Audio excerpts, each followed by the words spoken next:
नमो भगवते वासुदेवाय।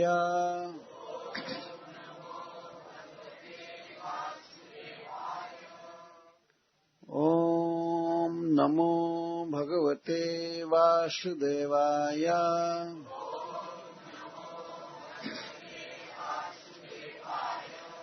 ओम नमो भगवते वासुदेवाय।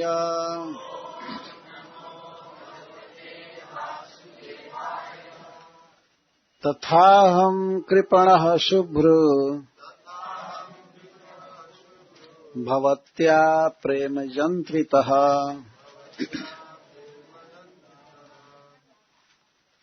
आत्मानं नाभिजानामि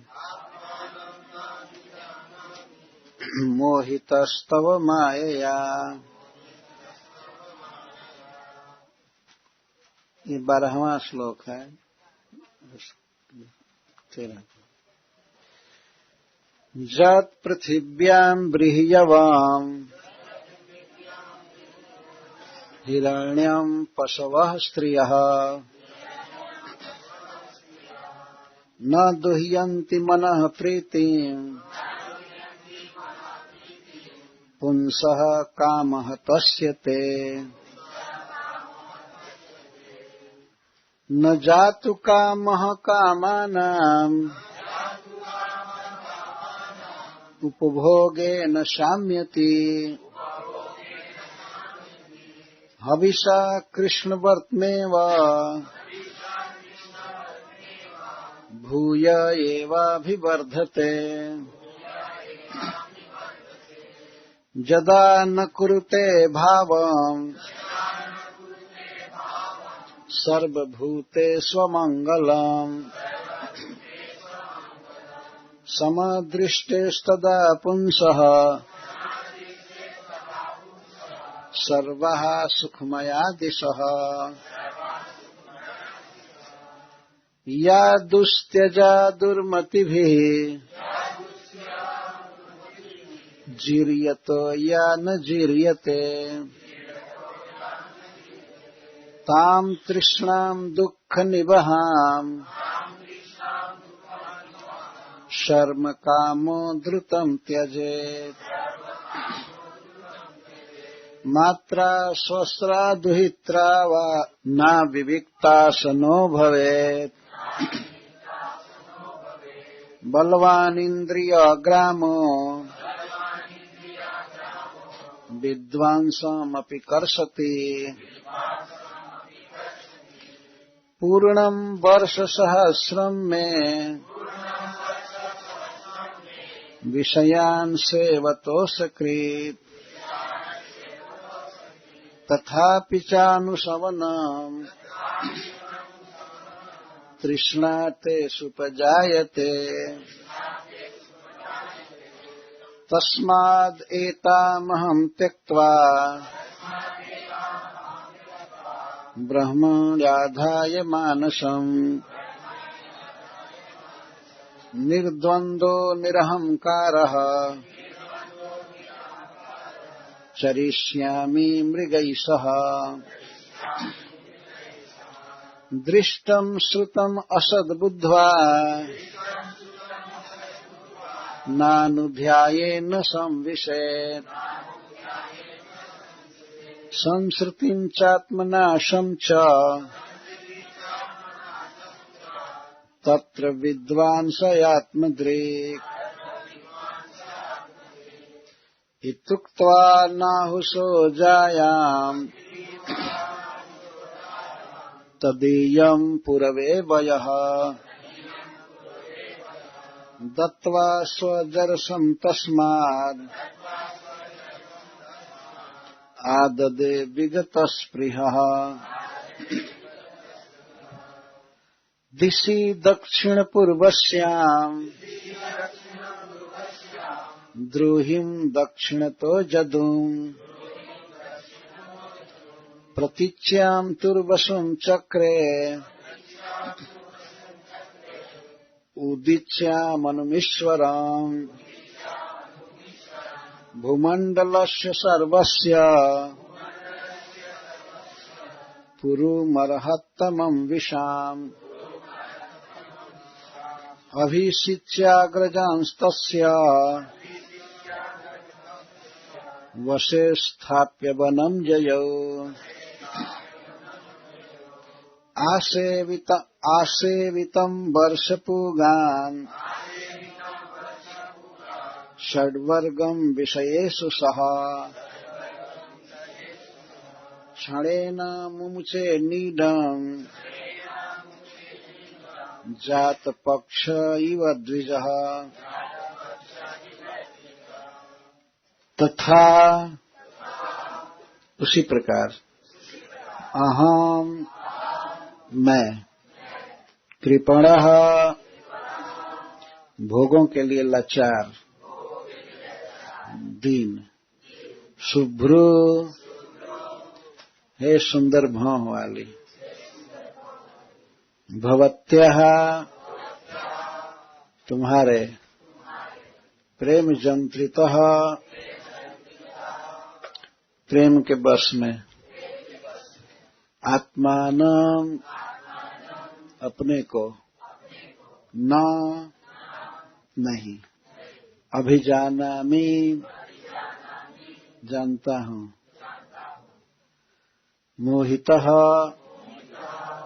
भ्रम में पड़ गया हूँ तव तुम्हारी माया सौंदर्य से। जजाति महाराज कल इतिहास सुना रहे थे, उनके लिए तो एक ही दिन में सब हुआ है।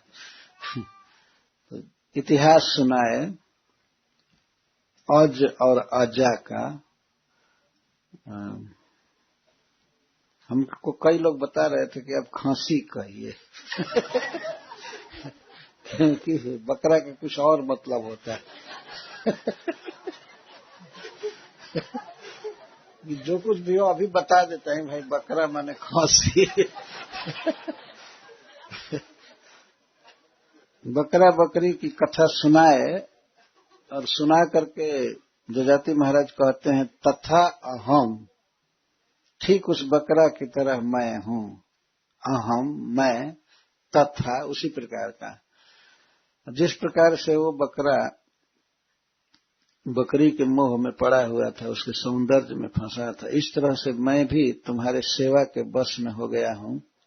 भवत्या प्रेम जंत्रिता और तव माया मोहित और तुम्हारे सौंदर्य मुस्कान आदि से मैं मोहित हूँ, भ्रम में पड़ा और इसलिए आत्मानम न अभिजानामि मैं अपने को बिल्कुल नहीं जानता हूँ। आत्मा क्या है? आत्मा है जीवेर स्वरूप है कृष्ण नित्य दास। ये है आत्मा का स्वरूप। मैं भगवान का नित्य दास हूँ और मुझे केवल भक्ति करनी चाहिए। इस बात को मैं भूल चुका हूँ तुम्हारे चक्कर में, तुम्हारे प्रेम में या तुम्हारे मोह में, सौंदर्य आदि में। तब इस पर देवयानी जी ने कहा कि तो ऐसा कीजिए कि और भी आप संसार के भोग भोगिए, खाने का, पीने का, घूमने का, और भी शब्द सुनने का। तो आप जब भोग भोगेंगे तब आपका मन तृप्त होगा और आप सुख का अनुभव करेंगे, और सुख का अनुभव करेंगे तो आपका मोह खत्म हो जाएगा। आपका भ्रम, मोह माने माया, आपका अज्ञान खत्म हो जाएगा। तब महाराज जजाति 13वें श्लोक में कहते हैं कि हे प्रिय सुनो, जत पृथिव्याम ब्रीहि अवम, पृथिव्याम पृथ्वी में अर्थात तीनों लोकों में, या कम से कम पृथ्वी का मतलब है एशिया में, अमेरिका में, ऑस्ट्रेलिया में, यूरोप में, जो भी ब्रीहि अवम, जो भी अन्न है, अन्न से तात्पर्य है जो भी भोजन सामग्री है, और जो भी हिरण्यम, सोना या माणिक्य, डायमंड आदि है, पशव और जितने भी पशु हैं, और स्त्रियां, संसार की सब चीज श्रेष्ठ से श्रेष्ठ एक व्यक्ति को दे दिया जाए और कहा जाए कि तुम जितना खाना हो, जितना बनाना हो, जगह जगह का आइटम खाओ पियो, और वाहन दिया जाए घूमने के लिए, विमान दिया जाए, सब कुछ, और सारी सुंदरी स्त्रियां उसी को दे दी जाएं, लेकिन फिर भी उनको भोगने के बाद भी न दुह्यंति मनः प्रीतिम, उसका मन पूरा नहीं होगा, उसे और भोगने की लालसा रहेगी। ये भोग भोगने से कभी भोगों की कामना की शांति नहीं होती है। न दुह्यंति मनः प्रीतिम, मनः प्रीतिम का अर्थ है मन प्रसन्न हो जाए, ऐसा नहीं होगा। तो ये सारी वस्तुएं मिल करके भी उस व्यक्ति के मन को पूरा नहीं कर सकते हैं, प्रसन्न नहीं कर सकते, जिसका मन काम हतस्य, कामना से मारा गया है। काम का अर्थ है इच्छा, डिजायर। जिसके मन में और की वासना रहती है तो वो सुख से नहीं रहता है। यह इस संसार का स्वरूप है। उसके पास जो है उस सुख को ले नहीं पाता है, उसको और अभिलाषा होती है, और अभिलाषा होती है, ये नहीं है हमको, ये नहीं है, ये नहीं है, ये नहीं है, तो उसी की चिंता करके वो मरता रहता है, जो है उसको भोगता भी नहीं। ऐसी दशा है। तो यह प्रश्न होता है कि भाई तब संसार का सारा भोग, वैभव, धन, पद, स्त्री सब कुछ दे दी जाए तब तो उसका मन तृप्त हो जाएगा। तो कहते न दुह्यंति मनः प्रीत। और इसमें अपना ही उदाहरण बाद में देंगे जजाति महाराज कि मुझको तो सारे संसार का सब भोग सुलभ था और मैं 1000 वर्ष तक भोगा भी, लेकिन मेरा मन प्रसन्न नहीं हुआ। तो न दुह्यंति मनः प्रीतम, दुह्यंति का अर्थ परिपूरयंति, पूरा नहीं कर पाते हैं। जिस पुरुष का मन काम से आहत है, काम का अर्थ है कामना, इच्छा, और पाने की अगर इच्छा रह गई तो कभी सुखी नहीं हो सकता है। जत शब्द कह रहे हैं और अंत में ते, जत का जो भी स्त्रियां हैं, जो भी धन है, घोड़ा, हाथी या विमान और व्रीहियवम, जो भी भोज्य सामग्रियां हैं, उसको निरंतर दी जाए और स्वस्थ शरीर रह करके, और ब्रह्मा जी के आयुष तक भोगता रहे करोड़ों वर्ष, फिर भी वो तृप्त नहीं होगा। उसकी लालसा भोगने की बढ़ती ही जाएगी, बढ़ती ही जाएगी। इसलिए जजाति महाराज कह रहे हैं कि भोगों को भोगने से बेटर है छोड़ देना। छोड़ने वाला तत्काल सुखी हो जाता है, तत्काल सुखी हो जाएगा। तो इच्छा को पूरा करने का प्रयास करना चाहिए या इच्छा का त्याग कर देना चाहिए? तो जजाति महाराज कहते हैं इच्छा का त्याग कर देना चाहिए, इसी में सुख है, इसी में भलाई। भोगने का प्लान नहीं करना चाहिए, अन्यथा आदमी मरेगा और उसका मन कभी भी तृप्त नहीं हो सकता है। इस संसार में श्रील प्रभुपाद जी कहते हैं कि लोग अपनी आर्थिक दशा सुधारने के फेर में हैं, अपना फाइनेंस बढ़ाने के, और फाइनेंस के द्वारा अच्छा से अच्छा मोटर गाड़ी, घर, स्त्री या जो भी है, सोना चांदी खरीदना चाहते हैं।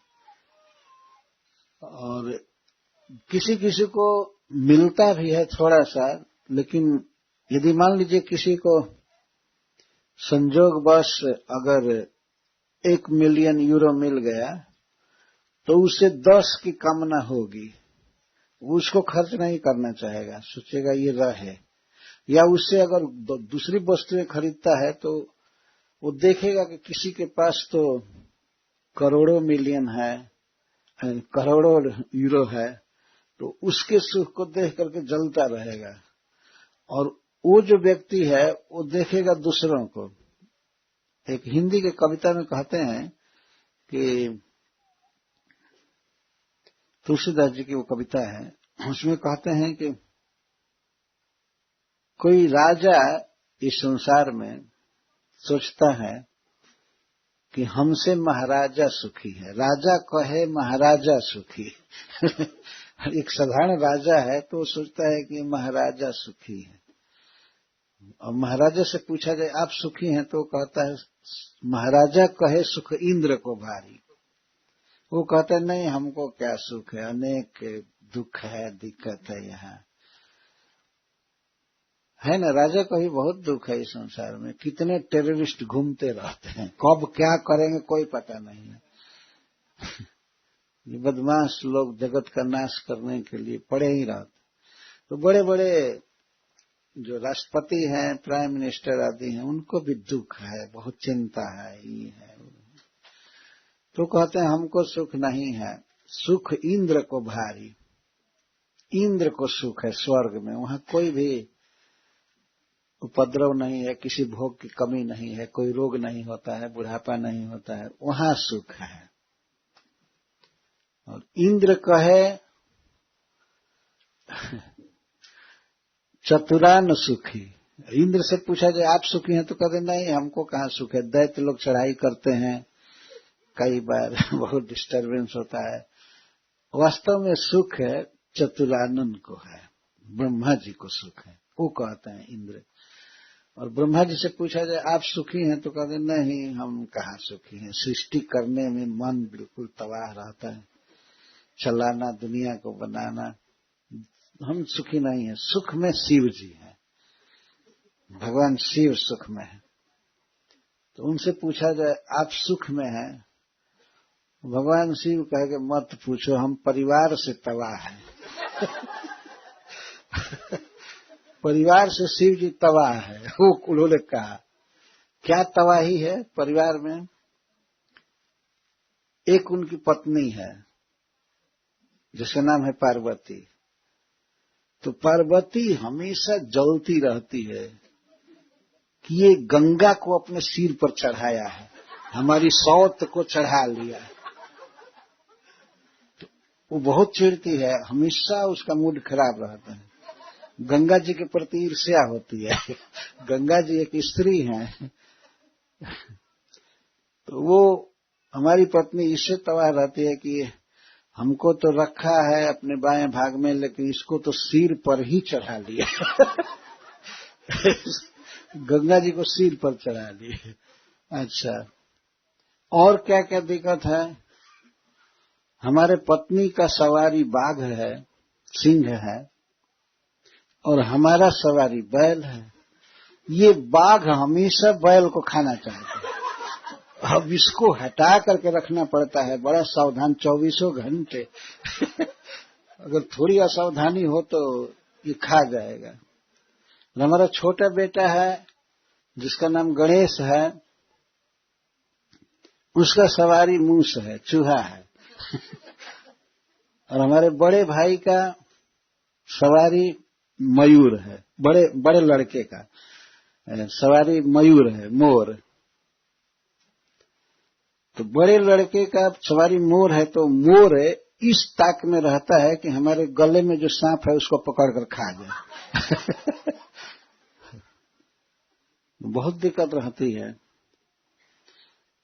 तो मयूर सांप को खाना चाहता है और सांप इस ताक में रहता है कि कब चूहे को खा जाऊं, ये भी इसको पकड़ कर रखना पड़ता है। ये इधर उधर न खा जाए, नहीं तो लपकता है चूहे के प्रति। तो गणेश जी चूहे को दूर रखते हैं, दूर रहो, इसके रेंज में मत आओ।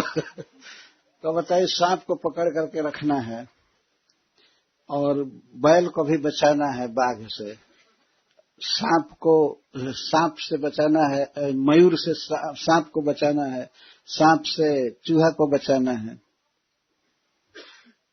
ये सब दिक्कत है। एक कवि तो कहता है कि भगवान शिव अपने घर के झंझट से ही विष पी लिए सुसाइड करने के लिए, लेकिन मर ही नहीं सकते क्योंकि वो भगवान का नाम जपते हैं। घर के दुख से उब करके सोचे मर जावे, जाल खत्म।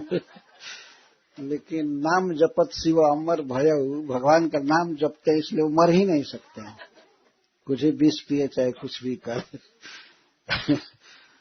तो ब्रह्मा जी ने कहा कि शिव जी सुखी हैं, और शिव जी से पूछा गया तो कहते हैं मत पूछो, हम बहुत दुखी हैं, कोई घर द्वार नहीं है, कुछ नहीं है, एक पेड़ के नीचे रहता हूँ। तो वो कहे कि वास्तव में सुख है विष्णु भगवान को है, ये बहुत सुख में है। उनसे पूछा गया कि आप सुख से हैं, तो कहे कि हाँ है, लेकिन हमसे ज्यादा सुखी हमारा भक्त है जो भजन करता है। ऐसे भगवान ने कहा। जो भगवान का नाम जपता है, भजन करता है, वो ज्यादा सुखी है, ये भगवान ने कहा। तो तुलसीदास विचारी कहे, हरि भजन बिना सब जीव दुखारी। तुलसीदास जी सोच कर कहते हैं कि बिना भजन के सब दुखी हैं। ये नहीं समझना चाहिए कि शिव जी भजन नहीं करते हैं, ये नहीं करते हैं। भजन का अंश अगर निकाल दिया जाए तो सब दुख ही दुख है, सुख केवल भजन में है। तो महाराज जजाति कह रहे हैं कि एक कामना से आहत व्यक्ति को सारा संसार का धन, स्त्री, सब कुछ भोगने को दे दिया जाए, लेकिन सुखी नहीं होगा। न जातु कामः कामानाम उपभोगे न साम्यति। लोग इसी प्रयास में हैं कि धन कमाएं, ऐसे भोगे वैसे भोगे, ये भोगे, और निग्लेक्ट करते हैं बुढ़ापा को, मरण को। वे जानते हैं कि अब हम मरेंगे ही नहीं, बहुत प्रयास करते हैं। न जातु कामः कामानाम उपभोगे न साम्यति। जजाति महाराज कहते हैं कि भोगों को भोगने से भोग वासना की शांति नहीं होती है। जातु माने कभी भी शांति नहीं हो सकती है। जैसे हविषा कृष्ण व्रत में भूय एवाभिवर्धते। हविषा, हवि से कृष्ण वर्तमा अग्नि को कहते हैं। जैसे घी की आहुति देने पर आग और बढ़ेगी, बढ़ती जाती है, उसी तरह से भोग भोगने पर भोगने की लालसा और बढ़ती जाती है, कम नहीं होती। आपने देखा होगा, आग अगर जल रही है तो जलते हुए आग में अगर छोटे छोटी बूंदे घी की डाली जाए, छोटे छोटे, तो और तेज होती है आग। इस पर कोई कह सकता है कि अगर पूरा टीन ही डाल दिया जाए तो बुझ जाएगी ना। लेकिन इतना भोग कहाँ सुलभ। जीव को जितनी भोग वासना है उस हिसाब से इसको मिलता बहुत कम है। ये सारे संसार का भोग मिले फिर भी इसके इच्छा के आगे वो कुछ भी नहीं है, कुछ भी नहीं। जैसे मान लीजिए किसी को बहुत जोर से प्यास लगी है और वो 1 लीटर या 2 लीटर पानी पी सकता है, और उसको दिया जाए एक गिलास में सीख से बोर करके ऐसे झटका जाए। एक सीख जानते हैं, नीम का सीख होता है, तो पानी में बोरिए और बोर करके उसको छिड़किए तो उसकी बहुत छोटी छोटी बूंदे बनेंगी, तो उसको सीकर कहते हैं। तो उसे पीना है, वो चाहे तो 5 लीटर पी सकता है, लेकिन उसको मिलता कितना है, 1 सीकर। वो क्या तृप्त होगा, तृप्त हो ही नहीं सकता है। तो इसी की उपमा दे रहे हैं। जैसे घी में, जैसे नहीं, अग्नि में घी की आहुति देने पर अग्नि भूया एवं अभिवर्धते, और बढ़ता जाता है। उसी तरह से जो लोग भोग भोगते हैं, अच्छा खाना पीना, स्त्री संग आदि करना, वो सोचते हैं कि हमको सुख मिलेगा, हमारी कामना की शांति हो जाएगी, लेकिन भोग की वासना और भभक जाती है हृदय में। और इसको भगवान ने गीता में आग कहा है, अग्नि कहा है कामना को। दुष्पूरेणा नलेन च, ये दुष्पूर अनल है। अनल में, आग में जितना भी ईंधन डाला जाए वो और शांत नहीं होगा, और बढ़ता जाएगा, आग की ज्वाला बढ़ती जाएगी। तो इसी तरह से हृदय में जो जीव को भोग की कामना है वो अग्नि के समान है, जल रही है इच्छा, वासना, इसका चित्त जल रहा है वासना से, हमको ये मिले, वो मिले, वो मिले, वो मिले, हमेशा चिंता में रहता है। सोचती कांक्षती, आकांक्षा करता है मुझको यह मिले, वह मिले, वह मिले, और नहीं मिलता है तो सोचती, वो दुख में पड़ता है। हमेशा आप किसी से भी पूछिए, कोई नहीं कहेगा कि हाँ हम बिल्कुल ठीक हैं, हमको कुछ भी नहीं चाहिए। कुछ न कुछ चाहिए भौतिक, और चाहिए तो आग लगी है हृदय में। ये हृदय क्या है, एक चूल्हा की तरह है, और इच्छा जो है, कामना, वो आग है। तो बहुत इच्छा है, इसलिए बहुत भारी चूल्हा है। इसमें कभी भी शांत नहीं होती है इच्छा, जलना पड़ता है। जब आग जलेगी तो आंच लगेगा ही, आदमी मरेगा, चिंतित होगा। कभी कभी कहता है नींद नहीं आ रही है तो ये चिंता है, वो दर्द है, ये हमेशा दुख में पड़ा हुआ है। सुखी कौन है? जिसने भोगों की वासना का त्याग कर दिया, वो सुखी है, देखा गया है। अगर सुख उसकी भोग की वासना नहीं है तो सुखी है, और भोग की वासना है तो कितना भी अमाउंट का भोग पा करके वो रोता ही रहेगा। तो जजाति महाराज कहते हैं कि कामा नाम भोगा नाम उपभोगे न कामह न साम्यति, शांत नहीं होता है, बल्कि घी की आहुति पा करके जैसे अग्नि और भभक जाता है, उस तरह से उसकी भोग की इच्छा और बढ़ जाती है और बढ़ जाती है। इस संसार में देखा जा रहा है, जिनके पास जितना पैसा है और जितने भोग की सामग्रियां हैं, उनके पास उनके मन में भोग की और लालसा ज्यादा है, ज्यादा लालसा है। सब तरह से बढ़ाना चाहते हैं, परिश्रम करते हैं, ये करते हैं, वो करते हैं। कई उदाहरण ऐसे आते हैं, जिसके पास बहुत पैसा है और तेल की खपत है, तो वो सोचता है कि दुनिया का सारा तेल हमारे हाथ में आ जाए, पता नहीं आगे क्या होगा। ये सीमित स्टॉक है तेल का, घटता जा रहा है, तो वो व्यक्ति चाहता है कि सारी दुनिया का तेल हम ले लें, या ये ले लें, वो ले लें, ये ले लें। कई कई प्रकार के कंपटीशन होते हैं, और भोग और चिंता, वासना। बड़े बड़े बलवान को भी चिंता लगी रहती है, हमारा कोई नुकसान न करे, यहां तक बाउंड्री करो, वहां से रिएक्शन करो, रिकाउंट करो, ऐसे विचार करते रहते हैं, भय होता है। लेकिन यदि कोई बिल्कुल गरीब व्यक्ति है या साधु है, जिसको कोई कामना नहीं है, तो किसी पेड़ के नीचे भी सोता है और इंद्र से भी ज्यादा सुखी रहता है। ऐसा भी होता है कि उसकी कौपीन फटी हुई है, कौपीन भी सीधा नहीं है, और रोटी मांग करके खाता है, लेकिन वो राष्ट्रपति से ज्यादा सुखी है। देखा गया है ना, वृंदावन में देख सकते हैं, सुख है, सुख से। तो भोगों को भोगने से भोग वासना की शांति नहीं होती है, बल्कि भूया एवं अभिवर्धते, और बढ़ जाता है। तब देवयानी ने पूछा कि तब कब सुख मिलता है, क्या करने से सुख मिलता है, कब मिलता है? भोग भोगने से तो सुख नहीं मिलेगा। वो बड़े प्रेम से सुन रहे थे, इसलिए प्रश्न कर रहे थे, सुख कैसे मिलता है? तो जजाति महाराज कहते हैं, जदा न कुरुते भावम सर्वभूते स्वमंगलम समदृष्टिस तदा पुंस सर्वा सुखमया दिशा। जब कोई व्यक्ति अमंगल भाव नहीं करता है किसी भी जीव या वस्तु के प्रति, तो उस व्यक्ति के लिए दुनिया की सारी दिशाएं, एक एक इंच सब कुछ सुख से भरा हुआ है। वो जहां जाएगा, जहां रहेगा, सुख से रहेगा। यदि उसमें अमंगल भाव नहीं है, तो अमंगल भाव क्या है? अमंगल भाव कहते हैं राग, द्वेष, ये हमारा है, ये तुम्हारा है। जहां पर ये राग द्वेष है, वहां पर सुख का कोई प्रश्न ही नहीं है। किसी के प्रति ममता है कि हमारा है, ये सुख से रहे, और किसी के प्रति ये है कि ये हमारा शत्रु है, ये मर जाए, क्यों विकास कर रहा है। तो ये दोनों बातें जो है, ये अमंगल है।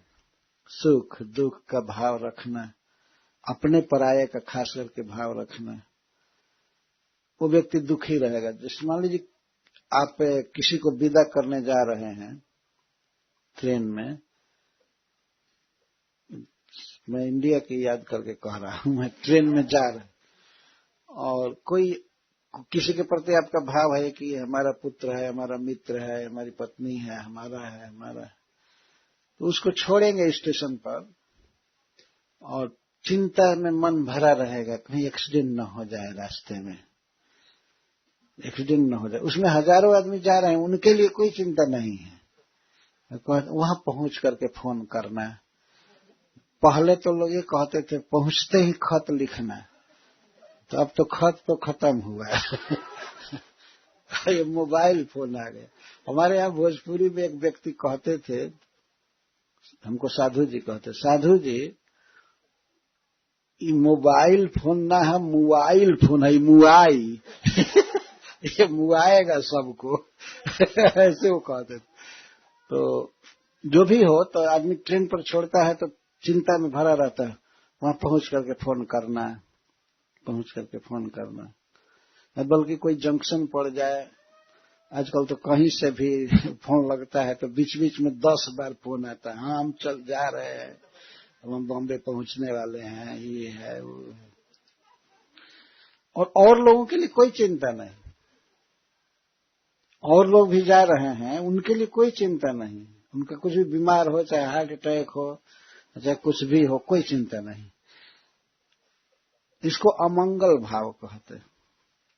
जीव इस जगत में किसी को अपना मान रहा है, किसी को पराया मान रहा है। कोई अपना नहीं है, न कोई पराया है। यहाँ पर केवल कृष्ण अपने हैं, भगवान अपने हैं, उनके बारे में सोचना चाहिए। इसको कृष्ण भावनामृत कहते हैं। भगवान कैसे सुखी रहेंगे, वो जो चाहते हैं हमें करना है। लेकिन जीव हमेशा मेरा, तेरा, अहम, ममेती में पड़ा रहता है। तो जिस व्यक्ति के मन में यह अमंगल भाव नहीं है, किसी के प्रति खास कोई ममता नहीं है और किसी से द्रोह नहीं है, समदृष्टि है, उसकी दृष्टि सम है, सब जगह सारे संसार में देखता है भगवान की सृष्टि है, भगवान सबके हैं, उनकी इच्छा जो भी हो, तो ऐसे व्यक्ति के लिए संसार का कोना कोना सुख से भरा है। सर्वा सुखमया दिशा, सर्वा दिशा सुखमया, सारी दिशाएं सुख से भरी है। जहां भी जाएगा तो आनंद में है, उसको कोई कामना है नहीं, किसी के प्रति कोई राग नहीं है, ये अपना है, ये होना चाहिए, ये होना चाहिए, योगक्षेम की चिंता, और किसी के प्रति द्वेष नहीं है, नफरत नहीं है। तो जहां रहेगा सुख से रहेगा, आनंद से रहेगा। उसके लिए सर्वा दिशा सुखमया, सारी दिशाएं सुख से भरी हैं। वो घर पर रहे सुख से रहेगा, कहीं दूसरी जगह जाए सुख से रहेगा। जब अमंगल भाव नहीं है, राग द्वेष नहीं है, तब तो सुख से रहेगा। और यदि राग द्वेष है तब तो सारी दुनिया दुख से भरी है कहीं भी जाएगा आदमी जलता रहेगा, जलता रहेगा।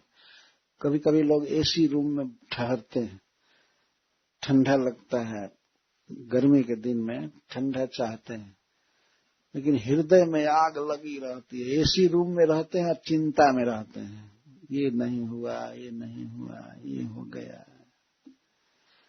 कहीं भी रहेगा वो जलता रहेगा। जिस व्यक्ति के मन में भोगों की कामना नहीं है, भगवान बसे हुए हैं, कृष्ण का स्मरण करता है, कृष्ण का जप करता है, कृष्ण की याद करता है, पढ़ता है, वो जहाँ कहीं भी जाए सुख से रहेगा। सर्वा सुखमया दिशा। सुख वास्तव में भीतर है, यदि आदमी उसका अनुभव करे तो। एक बार एक राजा जा रहा था मंत्री के साथ, जंगल में गया, तो ऐसे जगह पर गया कि वहां वो जूता नहीं लगा पाया। जूता नहीं लगाया तो कांट गड़ गया एक छोटा सा उसके पैर में। तो राजा बहुत दुखी हुआ और कहा कि मंत्री, क्या किया जाए कि ये पूरी दुनिया कंटकहीन हो जाए, सारा कांट हटवाओ, दुनिया जितना भी कांटा है चारों तरफ उसको हटवाओ। तो कहा ठीक है सरकार, हम उपाय करते हैं। तो एक जूता बनवा करके लाया चमड़े का मंत्री, राजा को पहनने को दिया, कहा कि सरकार पहन लीजिए। तो पूछता, अरे वो काम किया, कांटा हटाया? कहीं भी कांटा नहीं रहना चाहिए। तो कहा जी सरकार, कांटा सब खत्म हो गया, आप इसको पहनिए और पहन करके आप कहीं भी घूमिए, कोई कांटा नहीं लगेगा तो जब पैर में जूता है, मजबूत जूता, तो कहीं भी जाएगा तो कांटा थोड़े चुभेगा उसको। कांटा है दुनिया में लेकिन चुभेगा नहीं। इस तरह से जो व्यक्ति संतोष करता है और भगवान की भक्ति में है और स्पेशल राग द्वेष नहीं रखा है, तो कहीं भी सुखी रहेगा। संतोष का जूता पहन लेना चाहिए। अगर जूता पहना है तो उसके लिए सारी दुनिया चमड़ा से बनी है कि नहीं? जहां भी रखेगा पैर तो चमड़ा पर रखेगा। हमारे यहाँ शास्त्र में ये बात कहते हैं कि मनुष्य को संतोष करना चाहिए, संतोष में ही सुख है, भगवान की भक्ति में सुख है। तो एक कवि कहते हैं कि किसी भी मनुष्य को 3 बात में संतोष करना चाहिए और 3 में नहीं संतोष करना चाहिए। तो संतोष करने के लिए कहते त्रिषु संतोषो कर्तव्य, 3 विषय में संतोष करना चाहिए। स्वदारे भोजने धने, त्रिषु नैव च कर्तव्यो अध्ययने जपदानयो। 3 में संतोष करना चाहिए। किसमें? स्वदारे भोजने धने, अपनी पत्नी में संतोष करना चाहिए, क्योंकि वो भगवान के द्वारा दिया हुआ वरदान है। भगवान ने जो पत्नी दिया उसी में संतोष करना चाहिए। यदि ऐसा कोई व्यक्ति करता है तो मनुष्य नहीं है, वास्तव में देवता है। यदि अपनी पत्नी से संतुष्ट हो तो यह देवता का लक्षण है। अपनी पत्नी में पूर्ण संतोष करना चाहिए। और भोजन में, भोजन जो मिला है, भोजन से तात्पर्य हमारा शाकाहारी शुद्ध भोजन, प्रसाद, जो भोजन मिला उसमें संतोष करना चाहिए, संतोष करके खाना चाहिए, वो आदमी स्वस्थ रहेगा। और यदि वो छी मानस करके खाएगा, मान लीजिए खाने को दिया गया तो अपनी पत्नी पर क्रोध किया, क्या बना दिया, तो ऐसे ही खाने की इच्छा नहीं है तो तुम्हारा स्वास्थ्य क्या बनेगा? वो भोजन पत्नी नहीं दे सकती है, मां नहीं दे सकती है, दुनिया का कोई व्यक्ति भोजन नहीं दे सकता है। किसी को भोजन मिलता है तो दाने दाने पर लिखा है खाने वाले का नाम, वो ललाट में लिखा हुआ रहता है, उसके अनुसार भोजन मिलता है, कोई किसी को देता नहीं है। तो जब अपने ही कर्म से उसको भोजन आया है, चाहे भेजने वाले जो भी हो, जैसे किसी होटल में खाने जाइए तो मालिक देता है लेकिन नौकर भी पहुंचाते रहते हैं भोजन खाने वाले के पास, लेकिन नौकर पहुंचाते हैं, उनका भोजन नहीं है। इसी तरह से मान लीजिए किसी को मां दे रही है भोजन, पत्नी दे रही है या कोई दूसरा दे रहा है, कोई नहीं देता है। जो कर्म में लिखा है वही थाली में आया है। तो जब अपने ही कर्म का फल थाली में आया है तो क्रोध करने की क्या जरूरत है? हमारे ही कर्म का फल आया है तो उसको संतोष करके खा लेना चाहिए। भोजन है, आदमी लाख हाथ पैर पीटे रंज होवे, लेकिन जो नहीं लिखा है नहीं मिलेगा खाने को, जो लिखा है वही मिलेगा। कभी कभी ऐसा देखा जाता है घर में फेस्टिवल है, पकवान बना है, तब तक घर का मालिक जो पति है अपने पत्नी का, वो रंज हो जाता, नहीं खाता है किसी कारण से, और उसी भोजन को सवेरे बासी होने पर आकर के खाता है। हमने कई बार देखा है ऐसे, पुआ पूरी अब सवेरे बच गया है तो बस जल्दी जल्दी नहा करके और खाए, शाम को नहीं लिखा था उसके भाग्य में, नहीं खा पाता। तो भोजन करना चाहिए पूरा संतोष के साथ, जो लिखा है वही मिलेगा, जो नहीं लिखा है तो दुनिया का मेवा मिठाई रबड़ी ये सब सोचे तो सोच करके मरेगा, केवल मिलेगा नहीं। जो लिखा है वो तो आ ही जाएगा। हमने देखा एक व्यक्ति हमारे साथ रहते थे पहले, तो कभी भी उनके पास कोई खिचड़ी बनती थी, चाहे कोई भोजन बनता था, तो जो भोजन सामने है उसमें आनंद नहीं देखते थे। वो कह ओहो अचार रहित तो बहुत बढ़िया, तो सारा आनंद अचार पर फेंक दिए। जो नहीं है उसमें आनंद देख रहे, और जो है उसको खूब आराम से खाओ चबा चबा करके। अब अचार की क्या याद कर रहे? अच्छा अचार है, दही रहित तो बहुत अच्छा। दही जो नहीं है उसमें आनंद देख रहे हैं, जो है उसमें कोई आनंद नहीं। ये मनुष्य की दुर्दशा है वास्तव में। जो सामने भगवान ने दिया है उसको आनंद से खाना चाहिए। तो स्वदारे अपनी पत्नी में, धन में, भोजन में और धन में। धन संसार में बिखरा हुआ है चारों तरफ, कितना डॉलर, यूरो, पाउंड, सोना, चांदी, डायमंड बिखरा है दुनिया में, लेकिन हाय हाय करने से मिलेगा नहीं। वो लिखा है कि कितना मिलेगा, तो जितना मिले उसमें पूरा संतोष करना चाहिए। नहीं संतोष करने से थोड़ी मिल जाएगा। कोई आदमी जाकर बैंक के पास हाहाकार करे, हमको पैसा चाहिए, मैं गरीब हूं, तो और भी पुलिस पकड़ कर ले जाएगी जेल। गरीब हो तो इससे क्या है। जो लोग जमा किए हैं उनको मिलेगा बैंक से, ऐसे नहीं मिलता है, अपने ही कर्म का फल मिलता है ना। और वो भी कब मिलेगा उसका भी डेट है। अब कोई संडे को जा करके बैंक पर अपना सिर फोड़े तो अपना ही है लेकिन नहीं मिलेगा, तो मंडे को आना पड़ेगा। जो मैं पहले की व्यवस्था कर रहा हूं, इस समय तो एटीएम हो गया है, पता नहीं क्या क्या नियम है। तो धन में संतोष करना चाहिए, किसी दूसरे के धन को देख करके जलना नहीं चाहिए, और जो है उसमें संतोष करे कि भगवान ने हमारे लिए इतना ही किया है, हमारे कर्म का फल है। तो व्यक्ति करोड़पति से भी ज्यादा सुखी रहेगा, आराम से रहेगा। तो 3 चीज में संतोष करना चाहिए, पत्नी में, भोजन में और धन में। और 3 में कभी संतोष नहीं करना चाहिए, अध्ययने जप दानयो, अध्ययन करने में। भगवान के बारे में जितना भी सुनना हो सुनना चाहिए, पढ़ना चाहिए। ये नहीं सोचना चाहिए आप तो 7 दिन सुन लिया, अब क्या सुनेंगे, बहुत ज्यादा सुन ली। इसमें संतोष नहीं करना चाहिए, इसमें हैंकरिंग होना चाहिए, और सुने, और पढ़ें। अध्ययन कहते हैं, जब हम पढ़ते हैं और सुनते हैं तो इसको अध्ययन कहा गया है। इसमें संतोष नहीं करना चाहिए। और जप में संतोष नहीं करना चाहिए। भगवान का नाम जितना जपना हो जपना चाहिए, जितना अधिक से अधिक।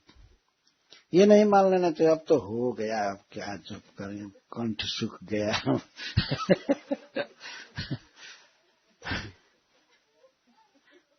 खूब जप करना चाहिए, जितना हो सके शक्ति भर। ये नहीं सोचना चाहिए कि बहुत हो गया।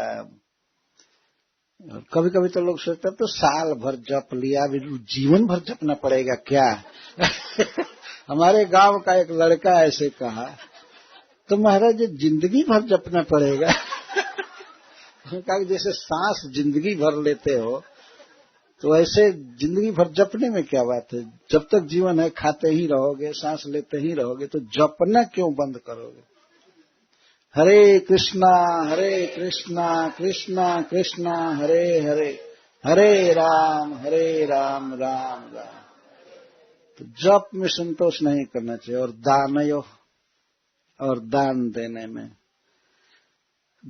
देने में संतोष नहीं करना चाहिए। ये नहीं सोचना चाहिए अब कितना दें, बहुत दे चुके, उसमें संतोष नहीं होना चाहिए। तो इस प्रकार से शास्त्र बताता है। महाराज जजाति कहते हैं कि जो सम दृष्टि है, राग द्वेष शून्य है, भगवान में जिसका चित्त लगा है वो सुखी रहता है। तो तृष्णा का त्याग करने के लिए कह रहे हैं। तो ये कहते हैं या दुस्तेजा दुर्मति भी जिर्यतो या न जिर्यते। ये जो तृष्णा है, भोग की लालसा, तृष्णा को हम समझ सकते हैं जैसे प्यास लगती है किसी व्यक्ति को, तो जैसे पानी चाहता है, पानी के बिना तड़पता है, इस तरह से भोगों को भोगने की लालसा है मनुष्यों को। चारों तरफ से भोग भोगने की लालसा है, तो इसको तृष्णा कहते हैं। तो यह तृष्णा दुर्मति भी दुस्त्यजा। जो लोग दुर्मति हैं, जिनकी बुद्धि खराब है, जो भोगों में अत्यधिक लिप्त हैं, भोग भोगने पर पड़े हुए हैं, उनकी मति खराब हो जाती है। और ऐसे मति वाले तृष्णा का त्याग नहीं कर पाते हैं। वो बुद्धू लोग हैं जो ये सोचते हैं कि हम भोगेंगे तो अपने आप भोग वासना खत्म हो जाएगी। नहीं, ऐसा कभी नहीं होगा, कभी नहीं होगा। जीर्यतो या न जीर्यते, शरीर वृद्ध हो जाता है, इंद्रियां शिथिल हो जाती हैं, लेकिन भोग की लालसा कभी खत्म नहीं होती। जीर्यतो या न जीर्यते, व्यक्ति का शरीर जीर्ण हो जाता है, बुढ़ापा से ग्रस्त हो जाता है, लेकिन मन में भोग की लालसा जवान जैसे ही रहती है। श्रील प्रभुपाद जी यहाँ पर परपोर्ट में लिखते हैं कि हमने देखा है पाश्चात्य देश में लोग कितना भी बूढ़े हो जाते हैं लेकिन फिर भी भोग भोगने पर ही पड़े रहते हैं। उसमें लिखते हैं कि 80 वर्ष का बूढ़ा नाइट क्लब अटेंड करता है, और क्लब में क्या करता है, नहीं कोई कीर्तन करे, भजन करे या कुछ करे, क्लब में स्त्रियों का संग करता है और उसके लिए हेवी पैसा खर्च करता है। क्लब में जाने के लिए वो उसका मेंबर बनता है और कुछ स्त्री संग के लिए बहुत पैसा खर्च करता है। ये बूढ़ों की ये दशा है। शरीर बूढ़ा होने से क्या हुआ? तो जीर्यतो या न जीर्यतो, जो तृष्णा है भोग वासना, ये जीर्ण शरीर हो जाए लेकिन वो जीर्ण नहीं होती है। ताम तृष्णा दुख निबहाम, ऐसी तृष्णा को जो दुख पर दुख ढो करके लाती है, शर्म कामो द्रुतम तेज, जो शर्म काम है, शर्म का अर्थ शांति, जो शांति चाहता है, सुख चाहता है, उसको चाहिए कि जितना जल्दी भोग वासना का त्याग कर दे। भोग भोगने की न सोचे, नहीं तो मरेगा। इसकी कामना का त्याग कर दे, इसमें सुख है। शर्म काम, काम का अर्थ है इच्छा, जिसको शांति की इच्छा है उसको चाहिए कि वो तृष्णा का त्याग कर दे। हमारे यहाँ भारतवर्ष में ब्राह्मणों को शर्मा कहते हैं। शर्म का अर्थ है शांति, सुख। तो जो सुख से शांति से रहें, रजोगुण आदि में न रहें, तबाह न रहें, तो उनको शर्मा कहते हैं। तो शर्म कामः, जो शांति चाहता है उसको चाहिए कि तृष्णा का त्याग करे। एक संस्कृत के बहुत बड़े कवि हो गए हैं राजा भर्तृहरि, तो एक श्लोक में कहते हैं, भोगा न भुक्ता वयमेव भुक्ता। भोगने से भोग कभी खत्म नहीं हुए। भोगा न भुक्ता, आदमी सोचता है कि मैं भोग रहा हूं, मैं ये खा रहा हूं, पहन रहा हूं, भोग खत्म हो जाएंगे। भोग खत्म नहीं होंगे, भोगने वाला ही खत्म हो जाएगा। भोगा न भुक्ता वयमेव भुक्ता। जैसे मान लीजिए कितने होटल रेस्टोरेंट चल रहे हैं, कितने सामान बनाना, ये करना, ये दुनिया ऐसे ही रह जाएगी और इसको भोगने वाला खुद ही भुगता, वही भोग लिया जाएगा, मर जाएगा, चला जाएगा, और ये दुनिया फिर ऐसे ही चलती रहेगी। ये भोग कभी खत्म नहीं होंगे। भोगा न भुक्ता वयमेव भुक्ता, भोग कभी खत्म नहीं होंगे, हम ही खत्म हो जाएंगे। तपो न तप्तम वयमेव तप्ता, दुनिया का दुख ऐसे ही रह जाएगा। ये दुखी नहीं होंगे, हम दुखी होंगे। जैसे देख रहे हैं दुनिया में आदमी इतना दवाई कराता है, चिकित्सा कराता है, इतने रोग हैं, ये रोग खत्म नहीं होते हैं, वो रोगी खत्म हो जाता है और रोग ज्यों के त्यों रहते हैं। इसको पकड़े, उसको पकड़े, इसको पकड़े, ऐसा कोई उपाय नहीं है कि कैंसर या ये सब जो भी बीमारी है टोटल दुनिया से विदा कर दिया जाए, नहीं, बल्कि वो आदमी मर जाता है, चला जाता है, रोग ज्यों का त्यों रहता है। इसको तप कहते हैं, दुख कहते हैं। हमने तप्त नहीं हुआ, हम ही तप्त हो गए। तप दुख ज्यों का त्यों रह गया, हम दुखी हुए। कालो न जाता वयमेव जाता। कभी कभी लोग कहते हैं समय बीत रहा है, काल बीत रहा है, वो काहे को बीतने जाए, हम बीत गए।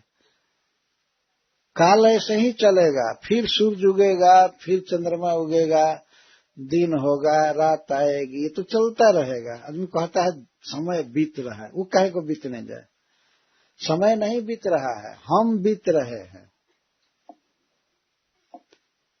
कभी कभी हमारे देश में ट्रेन में या बस में या कहीं पर कुछ मूंगफली बेचते हैं, कोई चिनिया बेदाम कहते हम लोग, मूंगफली बेचते। तो कहते टाइम पास लीजिए, मतलब गाड़ी चलती रहेगी और इसको फोड़िए, खाइए। तो हम एक दिन सुने तो हंसने लगे, टाइम रुका हुआ है क्या कि टाइम पास टाइम रुका हुआ है और टाइम पास भी नहीं हो रहा है। दिन बदल रहा है, फिर जनवरी आ रहा है, फरवरी आ रहा है, मार्च आ रहा है, पूर्णिमा, अमावस्या, ये ज्यों के त्यों आते रहेंगे। ये काल बीत नहीं रहा है रियल में। काल अस्थिर है, नित्य है। काल नहीं रुका है वास्तव में। कालों न जाता वयमे वजाता, काल ज्यों का त्यों रहता है। समय हम ही चले जाते हैं संसार से। जा रहा है वास्तव में देह है। जीवात्मा का शरीर बदलता है, काल ज्यों का त्यों रहता है। और अंत में कहते हैं तृष्णा न जीर्णा वयमे व जीर्णा।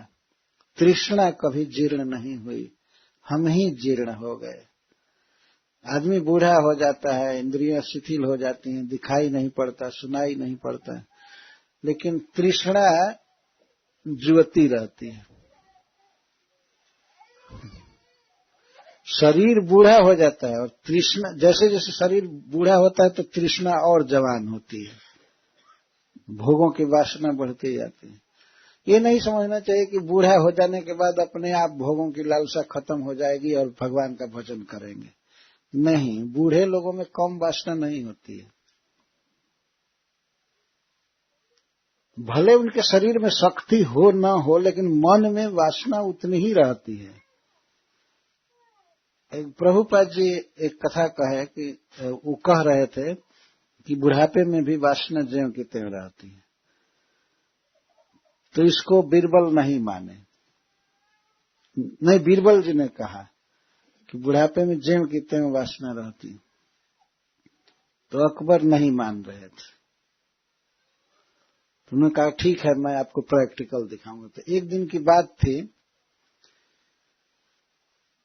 एक बूढ़े व्यक्ति को लेकर के और बीरबल गए अकबर के पास।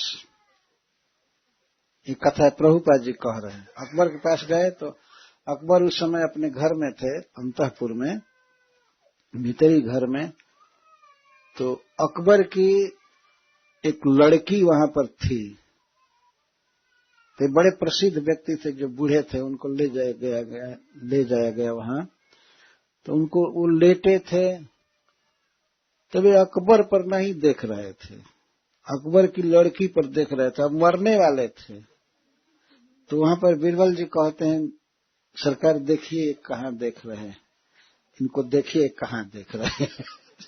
तब अकबर मान लिए, हाँ मरते समय तक स्त्री को देख रहा है, इसके मन में वासना है तब तो अकबर सोचते थे हमारे तरफ देखे, वो कभी नहीं देखे, उनके लड़की की तरफ देख रहे थे। इस तरह से ये तृष्णा है, वासना है।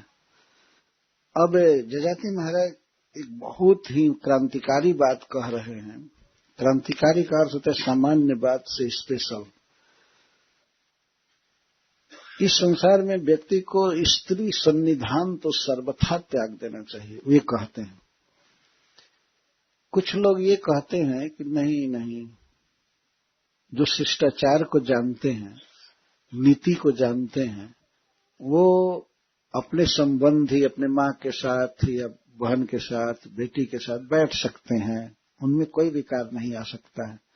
लेकिन जजाति महाराज कहते हैं नहीं, मात्रा स्वस्रा दुहित्रा वा न विविधता सुनो भवेत्।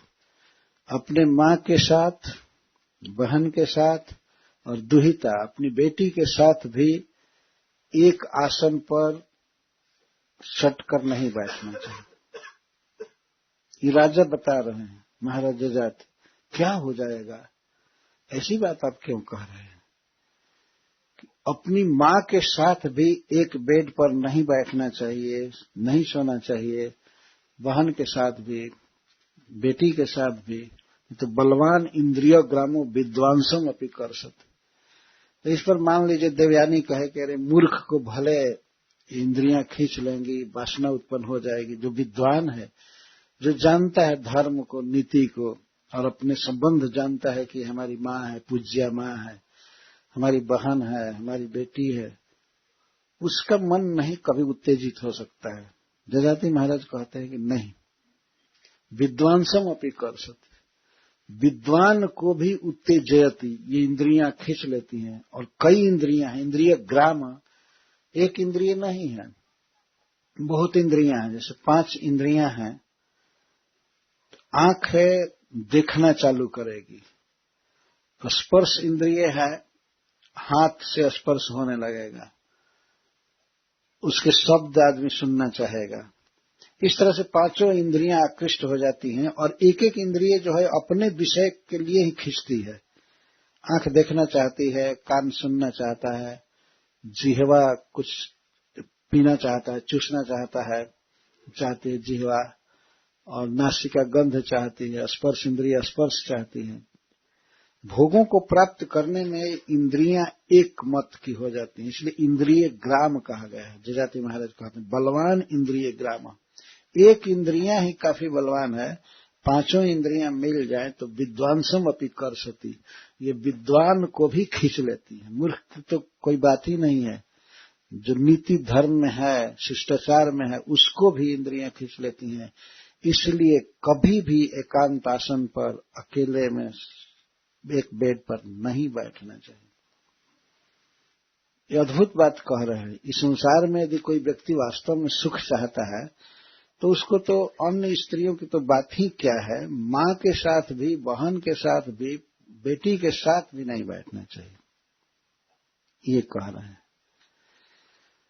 मात्रा स्वस्रा दुहित्रा वा न विविक्तासनो भवेत बलवान इंद्रिय ग्रामो विद्वांसम अपि कर सकते।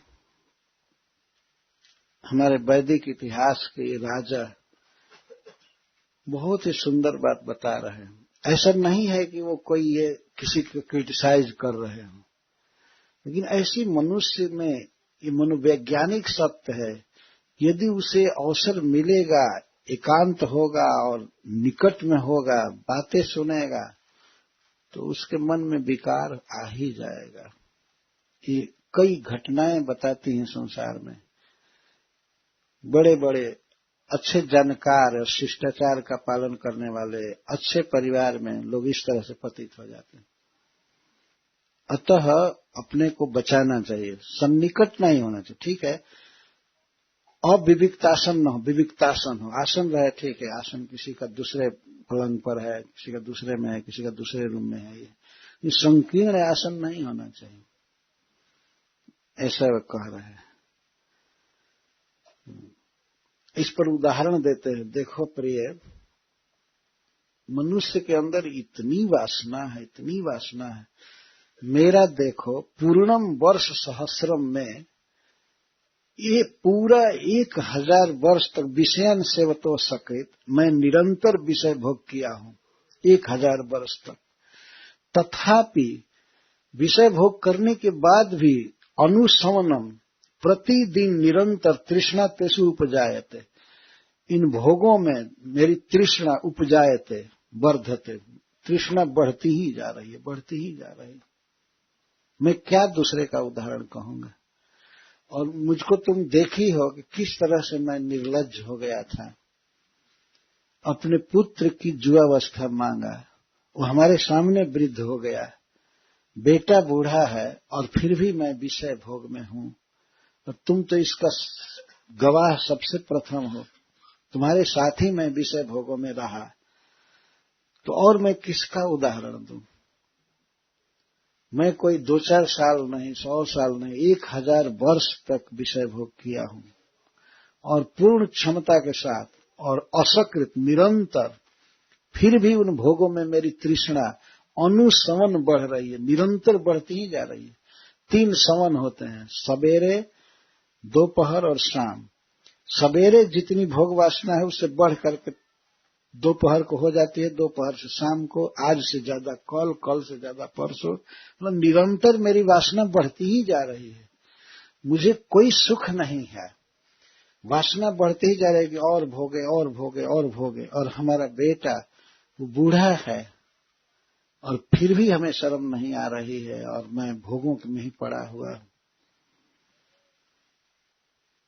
तस्माद एतम अहम त्यक्त्वा ब्रह्मण्याधाय मानसम निर्द्वंदो निरहंकारश्चरिष्यामि मृगैष। इसलिए ये भोगने से तृष्णा की शांति नहीं होगी प्रिय, इस कारण से मैं इस तृष्णा को त्यागना चाहता हूं। तस्माद एतम अहम त्यक्त्वा, अब मैं इस तृष्णा को छोड़ दूंगा, भोगों को भोगने की लालसा संकल्प का त्याग कर दूंगा। तो देवयानी जी ने कहा कि कैसे आप तृष्णा को त्याग देंगे, क्या उपाय आपके पास? तो कहते मैं सबसे पहले ब्रह्मणी मानसम आधाय, मैं पर ब्रह्म भगवान श्री कृष्ण में अपने मन को लगाऊंगा पहले। और श्री कृष्ण इतने सुंदर हैं, इतने आनंदमय हैं कि उनमें हमारा मन रम जाएगा, तो मैं इस तृष्णा को त्याग दूंगा। भोगों की वासना तब तक नहीं जाएगी जब तक कृष्ण के सुंदरता में मन नहीं फंसेगा। भगवान में जब मन लग जाता है तब तो सब बिसर जाता है। तो कहता है कि मैं पहले अपने मन को ब्रह्म में आधाय का अर्थ धर करके, रख करके मैं भगवान का चिंतन करूंगा, जप करूंगा, उनकी कथा सुनूंगा, पढ़ूंगा। ऐसा करने से मेरा मन कृष्ण में आसक्त हो जाएगा, और कृष्ण में जब आसक्त हो जाएगा तब तो तृष्णा को त्यागना मेरे लिए खेल हो जाएगा। तो मैं ऐसे ही इसको त्यागना चाहता हूं। तृष्णा को त्यागने के लिए सबसे बड़ा उपाय है भगवान की कथा सुनना, उसके बाद ही और कोई उपाय है। सबसे श्रेष्ठ उपाय यही है। तो वे कहते हैं कि मैं ब्रह्म में अपने मन को रखूंगा और अब मैं निर्द्वंद्व अकेले रहूंगा। गृहस्थ को द्वंद्व कहते हैं, स्त्री और पुरुष, पति पत्नी ऐसे साथ में रहना, ये द्वंद्व, दो। अब मैं निर्द्वंद रहूंगा। निर्द्वंद का अर्थ है कि अब तुम्हारे साथ नहीं रहूंगा, अब मैं अकेले रहूंगा। निरहंकार, और अब मैं इस भावना का त्याग कर दूंगा कि मैं राजा हूं, मैं देह हूं। मैं देह से भिन्न अपने स्वरूप का चिंतन करूंगा, भगवान कृष्ण का चिंतन करूंगा। और चरिष्यामि मृगई सह, और अब मैं मनुष्य के साथ नहीं रहूंगा, अब मैं सिटी में नहीं रहूंगा, अब मैं पशुओं के साथ रहूंगा। वन में जाने का निश्चय कर लिया। मृगई सह चरिष्यामि, मैं मृगों के साथ घूमूंगा। मृग का अर्थ होता है पशु या हरिण, लेकिन माया मृगम, माया के द्वारा जो नचाए जा रहे हैं जीव, ये सब भी मृग हैं। लेकिन यहाँ पर जजाति महाराज जो कह रहे हैं कि मैं मनुष्यों के साथ अब नहीं रहूंगा, पशुओं के साथ रहूंगा जंगल में। ये सिटी में रहते रहते हमारा जीवन खराब हो गया। यहाँ तो यही केवल भोग है, ये देखो वो देखो। उस दिन आ रहे थे तो फुटबॉल देखने के लिए सब जा रहे थे। क्या सुख मिलेगा इन लोगों को। अब इस समय तो सारी दुनिया ही वो मैच देख रही होगी, इधर उधर। और एक किसी बाल को, गेंदा को किसी खास क्षेत्र में पहुंचा दिए तो और दूसरा पक्ष विषाद में डूब गया। उसको लगा कि बहुत भारी घाटा हो गया। ये कौन सा उद्देश्य है, क्या मजा है, देखिए पागल का काम है वास्तव में। पागल व्यक्ति भी हंसता है ना, लेकिन पागल पागल है। अगर पागल हंसने लगे तो घर के लोग चिंता ही करते हैं, कहते बहुत हंसता है। हंसना मतलब ये नहीं कि सुखी हो गया। स्पोर्ट्स खेल रहे हैं, ये करो। हम लोगों को जल्दी टिकट नहीं मिल रहा था आने का। कोई कहा कि वेस्ट इंडीज में मैच है तो विमान सब भरे जा रहे हैं। ये है जीवन का अपव्यय, नाश वास्तव में। ये तो रथ यात्रा के लिए इतना भीड़ जाना चाहिए विमान पर। और ये कारें इतना जोर से चल रही हैं हाईवे पर, इतना जोर से मंगला आरती में जाना चाहिए। तब ये सब सभ्यता सार्थक हो जाएगी। मंगला आरती का समय बीत रहा है, दर्शन आरती का बीत रहा है, भागवत कथा का समय बीत रहा है, जल्दी चलो तब तो ठीक है। नहीं तो ये केवल नरक में दौड़ करके इधर से उधर, कोई सुख नहीं। इससे बेटर है पशु के साथ रहना। तो कुछ लोग तो कुत्ता के साथ रहते हैं लेकिन इतना जरूर है, कुत्ता के साथ रहने वाले आदमी के साथ रहने से ज्यादा सुखी लगते हैं, कम से कम निश्चिंत चल रहे हैं। यहाँ जजाति महाराज ये नहीं कह रहे हैं कि कुत्ता के साथ रहेंगे, वो हरिण के साथ वन में रहेंगे। इसका मतलब ये है वृंदावन में रहेंगे, जंगल में रहेंगे, भगवान कृष्ण का स्मरण करेंगे। अब यहाँ नहीं रहेंगे। आजकल के कुछ लोग पशु कुत्ता के साथ रहते हैं तो वो कुत्ता दास बनकर रहते हैं। वास्तव में ये सोचते हैं कि हम कुत्ता के मालिक हैं, मास्टर ऑफ डॉग, लेकिन वास्तव में वो डॉग दास हैं। हमने देखा है कई बार जंजीर खींचते हुए चलते हैं कुत्ता का, और कुत्ता तब तक जंजीर को टाइट करता है तो जो अपने को मालिक समझ रहा है रुक जाता है और देखता है कि कुत्ता अब टट्टी कर रहा है। तो बताइए, कुत्ता को टट्टी करा रहा है, वो दास है कि मालिक है? वो दास हुआ ना, वो नौकर है वास्तव में। और जब शौच हो लेता है कुत्ता तब ठीक से चलने लगता है। और कहीं कहीं अमेरिका में मैं देखा है, नियम लिखा गया है कि कुत्ता के टट्टी को तुम स्वयं उठाओ, नहीं तो फाइन लगेगा।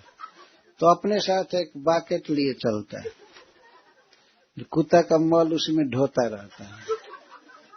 ये दशा है वास्तव। प्रभुपाद जी कहते थे यदि गॉड का दास नहीं बनोगे तो डॉग का दास बनना पड़ेगा ऐसे कहते थे कई बार। ठीक उल्टा, डॉग का दास बनोगे, और बन ही रहे हैं लोग, शौक से बन रहे हैं। एक दिन मैं कार में देखा, ड्राइवर चला रहा था अमेरिका में, मालिक कार का, और अपने राइट साइड के सीट पर एक कुत्ता बैठा था, बड़ा कुत्ता, और सिर बाहर करके हवा ले रहा था। सिर बाहर था। तो कौन मालिक है? उसको तो, कुत्ते को तो ये भी चिंता नहीं कि कहाँ से तेल भरा जाएगा, क्या होगा, ये चिंता। आराम से ठंडी हवा लेकर जाए ये दशा है। जजाति महाराज तो वृंदावन जाना चाहते हैं, वहां जाऊंगा, भगवान का भजन करूंगा, अब अकेले रहूंगा, अब झुंड के साथ नहीं रहूंगा।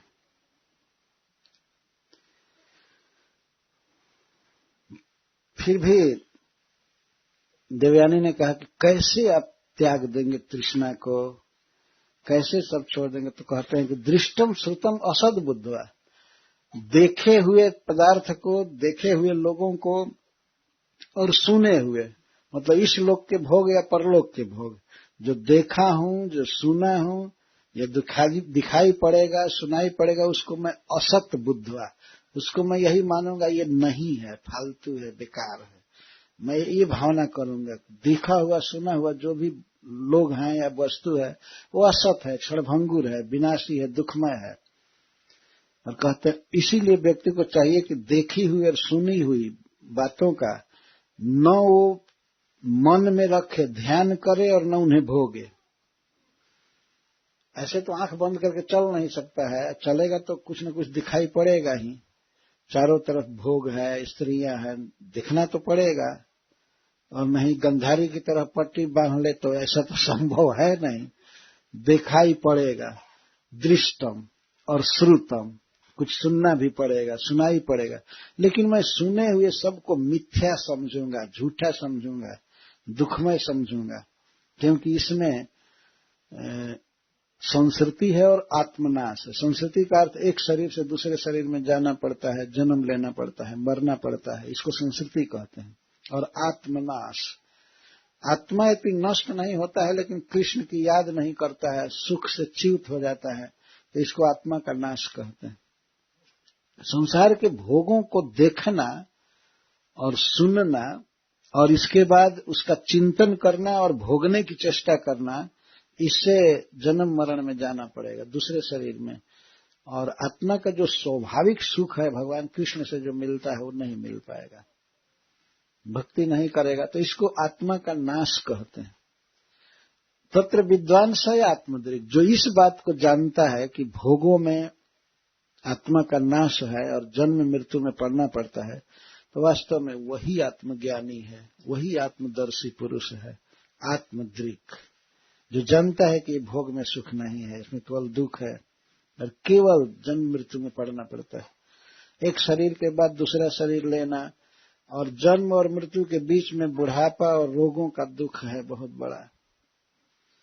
क्यों व्यक्ति जन्म पर जन्म ले रहा है? क्योंकि भोगों की वासना किया है, भोग भोगा है और भोगों की लालसा बनी रहती है चित्त में, इसीलिए उसे दूसरा देह लेना पड़ता है, नहीं तो नहीं लेना पड़ेगा। तो इस बात को जो जानता है वही वास्तव में आत्मदर्शी पुरुष है, वही आत्मज्ञानी है और सुखी है। तो मैं इस तरह तृष्णा का त्याग करूंगा। इति उक्तवा, इस प्रकार कह करके नहुष नंदन जजाति महाराज जायाम, अपनी पत्नी से देवयानी जी से यह कह करके और अपने बेटा को बुलाए, अपने पांचों बेटा को, जदु, तुर्वसु, द्रुहिु, अनु और पुरु, और सारी जनता को बुलाए देश के, और ब्राह्मणों को जो मंत्री थे, गुरु थे, सबको बुलाए और सबके सामने उन्होंने कहा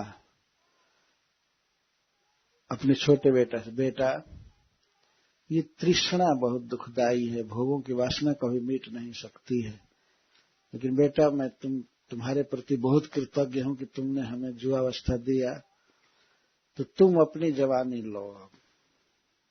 विगतस प्रिय, इनकी वासना चली गई थी जजाति महाराज की अम्बरीश महाराज की कथा सुनने से, और पुत्र को जवानी दे दिए।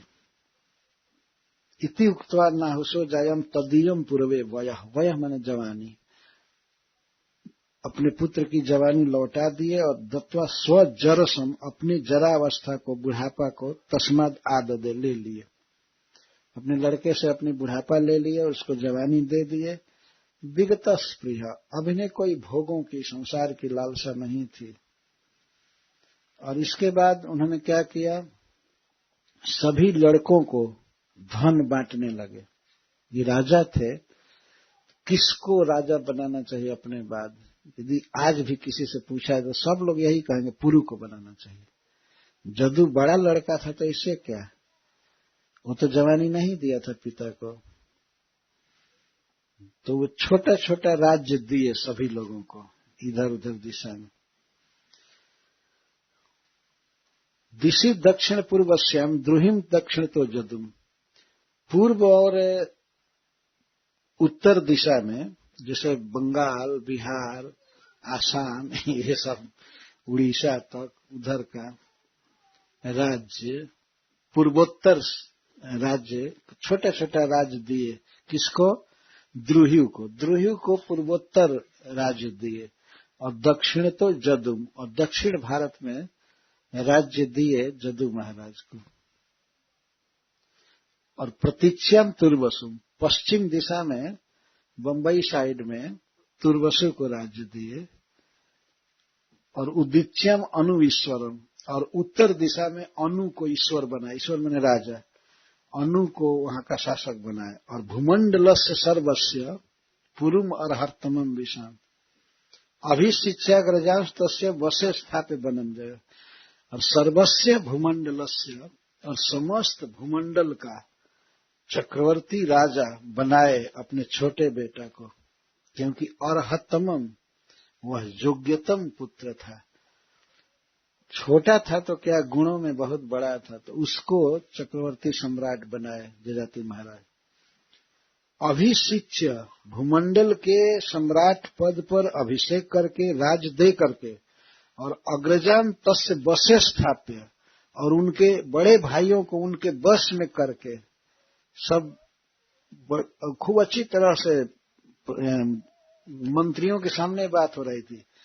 बड़े भाई आगे चलकर झगड़ा न करने लगे कि हम राजा हैं, हम राजा हैं, तो इसलिए तस्य वशे स्थाप्य, अग्रजों को, पुरु के बड़े भाइयों को उसके वश में करके, ये सब अधीन रहेंगे और चक्रवर्ती सम्राट पुरु रहेगा। इसके बाद बनम जयो, वन में चले गए। अपनी पत्नी से कथा कह करके इसके बाद बहुत बड़ा राज्याभिषेक किया अपने बेटा का, बहुत बड़ा उत्सव हुआ और अपने समस्त चारों पुत्रों को पुरु के अधीन करके चले गए। ये पिता का कर्तव्य है कि जब पुत्रों में धन बांटे तो क्लियर बांट देना चाहिए, नहीं कुछ लोग तो ऐसे बांटते हैं कि बाद में झगड़ा होता रहता है। यहां झगड़ा नहीं हुआ, पिता का अधिकार होता है धन पर। जिस बेटा ने सेवा किया है उसको दिया पूरा भूमंडल का राज, और बाकी लोगों को पुत्र होने से थोड़ा थोड़ा दे दिया, लेकिन एकदम सीमा बना दिया कि झगड़ा नहीं करना है, पुरु के ही अधीन रहना है तुम लोगों को। इसीलिए आप लोग देखते हैं कि पढ़ते हैं कि भगवान कृष्ण जदुवंश में जन्म लिए थे लेकिन पुरुवंशियों के अधीन रहते थे। युधिष्ठिर महाराज पुरुवंश में जन्मे हुए थे, तो भगवान श्री कृष्ण उनके सेवक जैसे रहते थे, क्योंकि पिता नहीं जजाति महाराज ने ये सब व्यवस्था दे दिया था। जादव हैं वास्तव में क्षत्रिय, लेकिन जजाति महाराज ने कहा कि तुम लोग क्षत्रिय नहीं कहे जाओगे, राज्य तुम्हारा नहीं होगा। इसीलिए आज भी एक संदेह होता है कि जादव क्षत्रिय हैं क्या हैं, वो दोनों हैं। और भगवान श्री कृष्ण का संबंध था। तो इस प्रकार पुरु महाराज को समग्र भूमंडल का राज्य दिया गया और अन्य उनके भाइयों को उनके बस में स्थापित करके तब वन में गए। महाराज परीक्षित पूछ सकते हैं सुखदेव गोस्वामी से कि इतनी 1000 वर्ष तक जो भोग किए कैसे छोड़ दिए, कैसे संभव हुआ है इतना त्याग कर देना। यहाँ कोई 10-20 वर्ष घर में रह जाए तो नहीं छोड़ता है ना। और जबकि घर में लाख दुख भरा है फिर भी नहीं छोड़ता है। जिसके घर में केवल सुख ही सुख था और 1000 वर्ष तक वो सम्राट राजा कैसे छोड़ दिया। इधर तो कौड़ी की झोपड़ी भी छोड़ी नहीं है जाती, इधर तो झोपड़पट्टी भी नहीं छूट पाती है ना। दुख है घर में, शरीर में रोग है, परिवार में कलह है, लेकिन फिर भी यही बैकुंठ है, यही में रहने दो, लोग यही मानते, नहीं छूटता है ना। कहाँ छूटता है, घर छोड़कर मंदिर जाने में नानी मर जाती है, क्या हो जाएगा ये हो जाएगा। तो 1-2 घंटे टाइम निकालने में कितना कष्ट होता है आदमी। और राजा कैसे राजधानी को, वैभव को, पत्नी को, बच्चों को, सबको छोड़ करके चला गया, कैसे संभव हुआ। तो सुखदेव गोस्वामी कहते हैं आसेवितम वर्ष पूगान षड वर्गम विशेष सह क्षणेन मुमुचे नीडम जात पक्ष इव द्विज। हे महाराज परीक्षित, उन्होंने खूब विषय का सेवन किया था, खूब सुख भोगे थे, लेकिन एक क्षण में ही सब छोड़कर चल दिए। जैसे कोई बच्चा जन्म लेता है पक्षी का तो माता पिता पर ही आश्रित रहता है, वही खिलाते हैं, कहीं से कीड़ा लाते हैं पकड़ करके बच्चे को खिलाते हैं। कब तक, जब तक पक्ष पांख नहीं उगा है। लेकिन जिस दिन वो बच्चा जात पक्ष हो जाता है, जात माने उत्पन्न, पक्ष माने पांख, उसके पांख आ जाते हैं तो नीड से, अपने खोते से, घोंसले से उड़कर चला जाता है। उस समय वो विदाई नहीं मांगता है अब जा रहे हैं चे चे करके रोवे, पंख हुआ बस चलो उड़ जा रहे पंछी की, अब ये देश हुआ बेगार, उड़ करके चल देता है। कभी कभी ऐसा भी होता है कि 2 बच्चे होते हैं, एक स्त्री और एक पुरुष पक्षी में, तो कभी कभी क्या होता है कि कोई एक ही जन्म लेता है, एक मर जाता है, अंडा खराब हो जाता है। तो यहाँ एक का उदाहरण दिया गया है, क्योंकि ये चले हैं तो पत्नी के साथ नहीं चले हैं। इसीलिए सुखदेव गोस्वामी कहते हैं जात पक्ष इव द्विज। द्विज का अर्थ है पक्षी। पक्षी 2 बार जन्म लेता है, एक बार अंडा से जन्म लेता है अंडा के रूप में, और फिर अंडा को फोड़ करके जन्म लेता है, वो ब्राह्मण है द्विज। 2 बार पक्षी का जन्म होता है, इसलिए उसको द्विज कहते हैं। तो जैसे द्विज पक्षी रहता है अपने घर में, खोता में, माता पिता खिलाते हैं पिलाते हैं, लेकिन जब पंख डेवलप हो जाता है तो उड़ जाता है। ये भी नहीं बताता है कि हम यहाँ जाएंगे वहां जाएंगे, अपना खाना पीना, अपना घर बनाना सब उड़ जाता है। इस प्रकार जिस घर में जन्म हुआ पक्षी का, उसी में खाया पिया, लेकिन पंख उग गया तो अब चला। इसी तरह से इनको ज्ञान वैराग्य भक्ति का पंख उग गया, चले भाग। घर द्वार की ममता, स्त्री या बच्चा की छोड़ करके चले। किसके लिए चले? कृष्ण के लिए, भगवान के लिए चल दिए। इस तरह से भारत के राजाओं ने भगवान से प्रेम किया। तजहि राज